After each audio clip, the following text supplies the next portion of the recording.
Now we'll shift our attention to a region of the posterior cervical area between the upper two cervical vertebrae and the occiput, or the occipital bone of the skull. This region is referred to as the suboccipital region.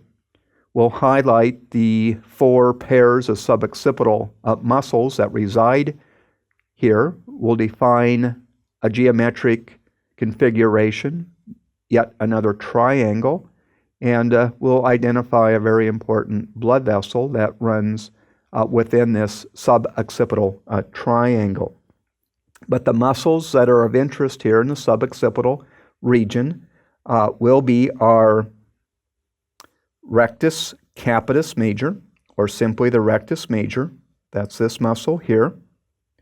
This muscle that's shorter and lying medial to it is your rectus capitis posterior minor, or simply rectus minor. We also have 2 muscles that are obliquely oriented. Here is your obliquus capitis inferior, or simply the inferior oblique. This muscle that really is oriented more vertically than obliquely is your obliquus capitis superior, or simply the superior oblique.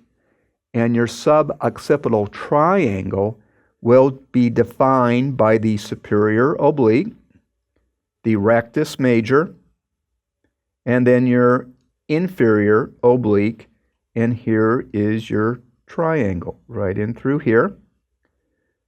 The vertebral component that you see lying deeper within the triangle is a portion of the posterior arch of the first cervical vertebra, and then running on the superior aspect of that arch, we have our vertebral artery. Now we'll want to understand the attachments, innervation, and the actions of the individual suboccipital muscles. We'll begin with the rectus capitis posterior major, or simply rectus major. So again, the muscle is shown here in the illustration. It's going to take its point of origin from the spinous process of C2. This will be a very important landmark in this area. The point of insertion is onto the occipital bone, and it's going to be just on the lateral portion of the occipital bone below a line that's called the inferior nuchal line. So that would be this area of attachment or insertion right along here. This suboccipital muscle, as well as the other 3, are innervated by branches of the same nerve. This would be the dorsal or posterior ramus of the first cervical nerve. It does have the name suboccipital. The action of the rectus major is to extend the head, and it can rotate the head to the same side. So if it's the right rectus major contracting, it will rotate your head to the right or the same side. The rectus capitis posterior minor, or simply rectus minor, will have a more superior point of origin. It is originating from the posterior tubercle of the first cervical vertebra. It then has an insertion onto the occiput, just medial to the major, and just below the inferior nuchal line. Innervation, we've already described, suboccipital nerve. Action of this muscle would be principally to extend the head. It's too medial to really provide any rotation.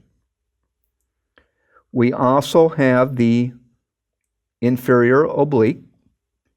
Its point of origin is from the spinous process of C2. It courses superiorly and laterally, and if we look at our bony landmark here laterally, that is the transverse process of the first cervical vertebra. Innervation, again, is suboccipital nerve, and the action of this muscle is to rotate the skull to the same side. So if the right inferior oblique is contracting, shortening, you will rotate your skull to the right. The last muscle of this region is your superior oblique. It is taking origin from the transverse process of C1, as we can nicely see here.